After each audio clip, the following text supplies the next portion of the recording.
Hi అండి. Welcome back to my channel.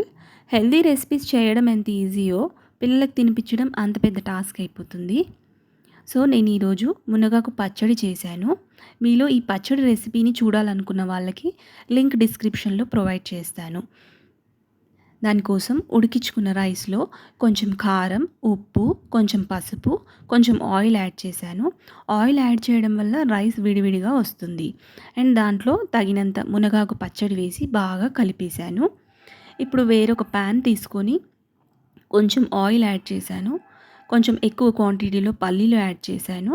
And తాలింపు వేసి ఈ ముందుగా కలిపి పెట్టుకున్న రైస్ మొత్తం వేసి బాగా కలిపాను. బాగా ఫ్రై అయ్యి కొంచెం బాగా వేడవ్వనివ్వాలి.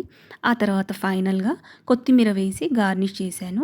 నేను మా పిల్లలకి ఈ రైస్ తినిపించడంలో చాలా బాగా నా టాస్క్ వర్కౌట్ అయింది.